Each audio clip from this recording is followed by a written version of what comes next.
Hey, you all, Carpetbagger here, coming to you live from the South, more specifically, Atlanta, Georgia, and even more specifically than that, we have returned to the Center for Puppetry, the Jim Henson founded museum dedicated to the puppetry arts here in Atlanta, Georgia.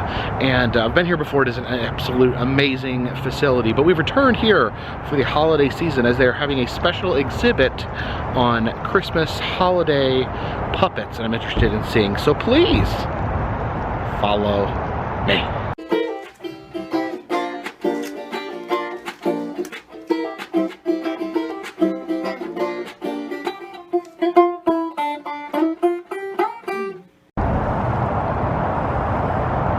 Noticed those windows there, very uneven.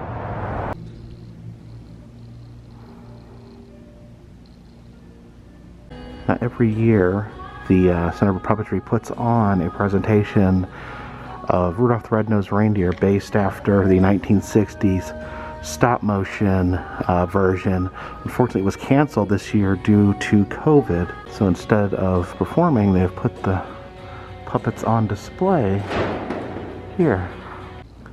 Right in front here we have Rudolph, his girlfriend Clarice, of course one of my favorite characters, the Bumble, the abominable snowman.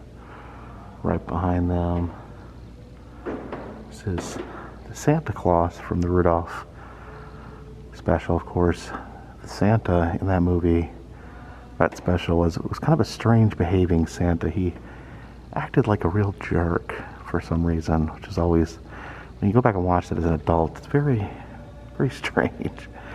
Then here we have some of the Misfit toys, Spotted Elephant, the Misfit dolls. I forget why the doll was a misfit. What did the doll do that was not normal? Leave a comment in the comment section if you know what the doll did that was not normal.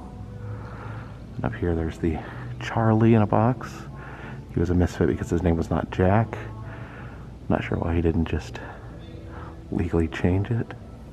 But yeah, Charlie in a box.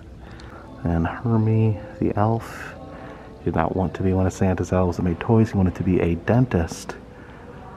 So he was an outcast because he had aspirations of being a dentist. And of course, Yukon Cornelius, the great explorer. Little squirrel there. And the narrator, Sam the Snowman, also sang some of the musical numbers. Oh wow, this is actually pretty crazy that they have this here.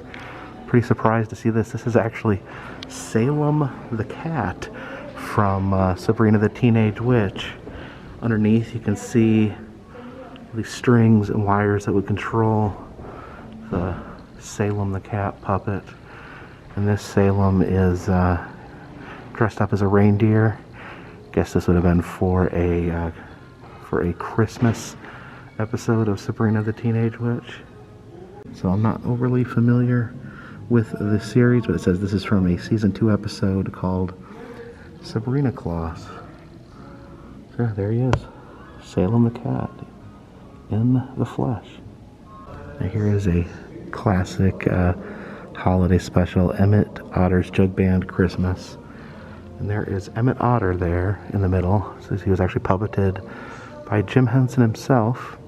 Looks like he's playing the, is that a wash tub bass, I believe is the correct name for that instrument. And then we have Harvey Beaver. He's playing the washboard. I guess most of their instruments made out of old washing equipment. And then Charlie Muskrat there playing the cigar box guitar. Now these reindeers here, made by the Jim Henson Company, actually performed on the Ed Sullivan Show. We have Donder, Dasher, Prancer, and Blitzen there. Oh, that's very cool. A piece of television history right there. This is Oliver. He says, please protect yourself and others. Wear the mask at all times. And there he is, wearing his facial covering. Now, this is an absolute amazing facility. And I was here about a year ago, but I do want to go back through and kind of show some of the old favorite puppets and maybe some new additions. Jim Henson's office here. See that frog-shaped lamp, reminiscent of his most famous and beloved creation, Kermit the Frog. This bookshelf there, you can see some of the awards that he has won. The Sesame Street macrame picture there. I love this big glowing moose head. This is a replica of a stained glass window that was hung in Jim Henson's office. One of his friends had given him the top half as a Christmas present of Bert and Ernie, and then the following Christmas gave him the lower half, where it had Jim and a fellow puppeteer performing the roles from underneath. It's a really cool room in here, set up to look like a Muppet Workshop where Muppets are made. You can see some of these conceptualizations, potential Muppets. The sign says, "Can we use this?" And it shows how the wheels are put into motion. See these boxes up here. It's costume, shoes, blue furs, doozers, those are characters from Fraggle Rock. Anything Muppets. Rufus, green fur. You see there's a little mouse running through that slinky right there. Always loved this. These little nail boards show how the Muppet hands are made. The little nail boards for individual Muppets so that they can shape their hands out of wire. In this box we can see Muppets taking form, the shapes coming into be to form Muppets once they're put all together. All these different tools and pieces used to sew together the Muppets, to construct the Muppets. So it's very reminiscent of Kermit the Frog's hand right there. See the sewing kit with those eyes. So a rubber chicken there on top of that box. It says piping. This dog puppet here is from the Storyteller. Right here we can see this tube full of Muppet props. All these ping pong balls, I guess, would be eyeballs. Eyeball right there. There's a carrot. There's a bunch of different, there's a feather right there, little pieces of felt. Looks like we can open up some of these drawers. There's more ping pong balls for eyes, glasses. Then we have various ears, it looks like. It's in this drawer right here. Oh, there's some eyes that actually have lashes attached to them. Various Muppet hands. I think those are noses. They pretty much have every Muppet you can imagine there. There's Bert, his bottle cap collection. Oh, looks like Ernie is actually giving him the final bottle cap to his collection. Here we have Oscar the Grouch and Big Bird. There's the puppeteer Carol Spinney, who was the inside of Big Bird. And this diagram here shows you how he did it.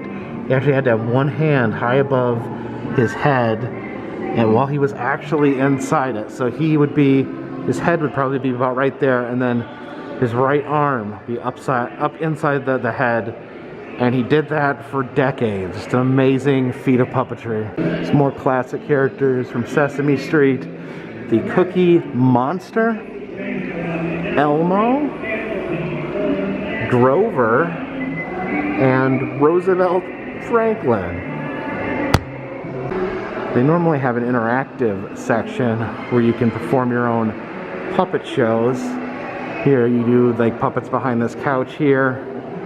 This is the puppet camera, but unfortunately due to the pandemic, no puppeteering at the moment.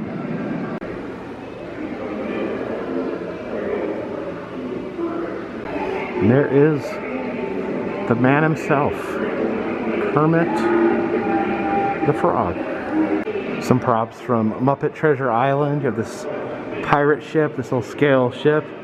And then look at this tiki statue. I guess it would be a talking tiki, some sort of pig Tiki Man.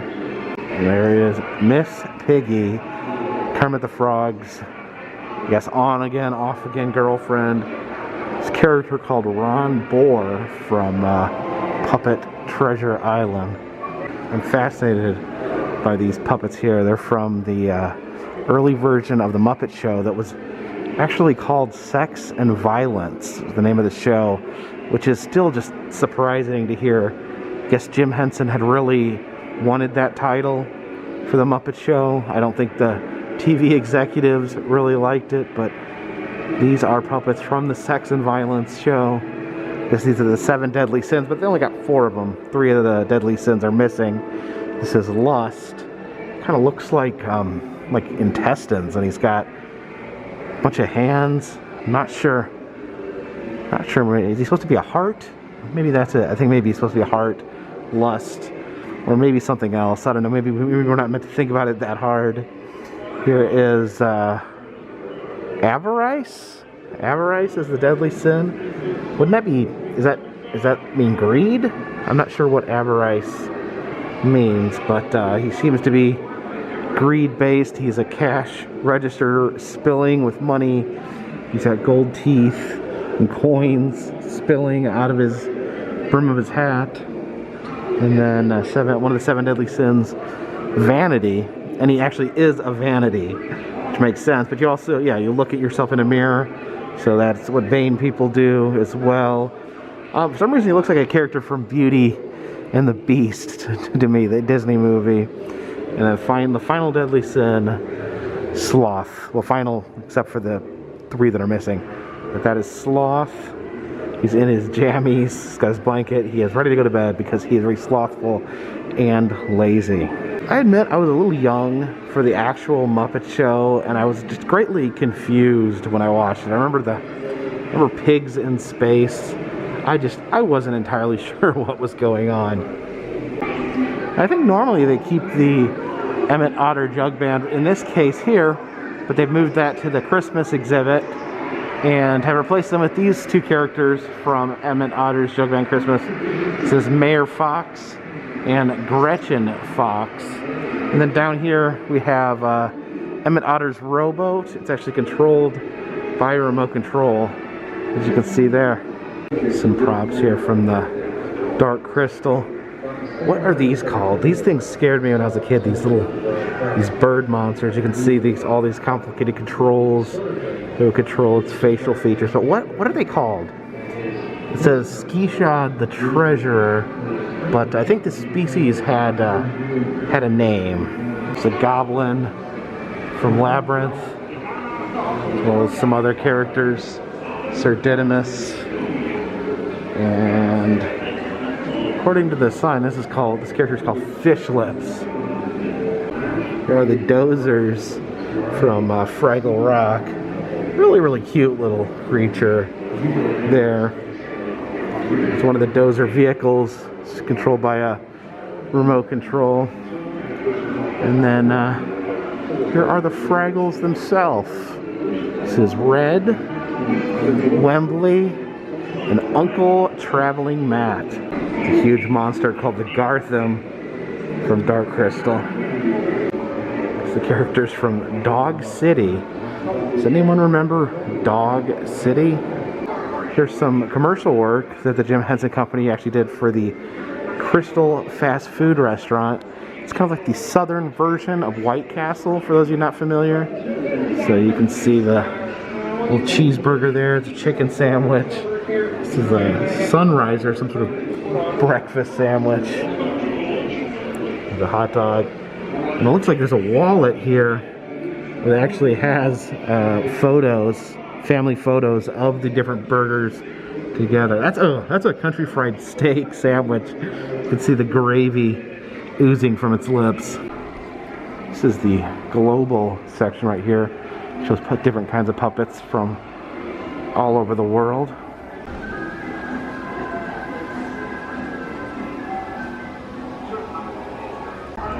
Some of the classic characters used in the Punch and Judy puppet show.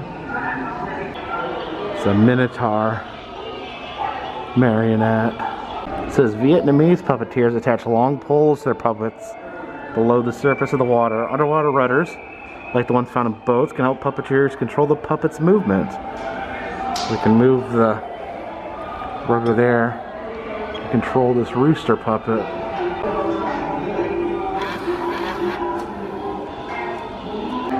Now they have this Vietnamese puppets that actually work like boats on top of the water. Actually pretty fascinating, something I did not know about.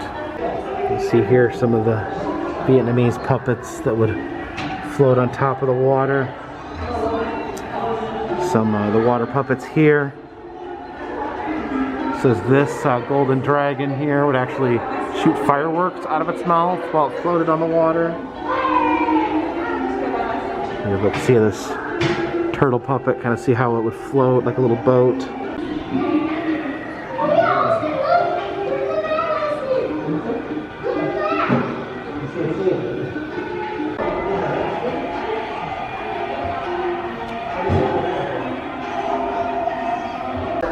Some famed American puppets.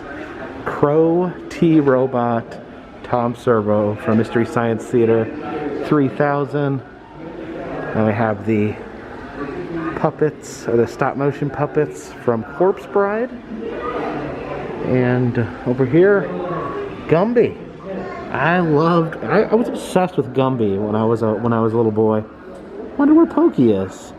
So thank you for joining me here at the Center for Puppetry here in Atlanta, Georgia. I definitely recommend coming out here. This is probably one of my top picks for the Atlanta area. It is an absolute wonderful museum. Just the sheer nostalgia in here. I've been here a couple times. Always just cool to see those classic puppets in person, and very cool this time to be able to see some of the Christmas puppets that they had on display. If you'd like to see other places I've been, please check the interactive map in the description of this video. If you'd like to help support the channel, consider donating to Patreon. $3 or more will get you a postcard once a month. Also now selling enamel pins in the Etsy shop. They make wonderful Christmas presents, I promise you. But until next time, this one's in the bag.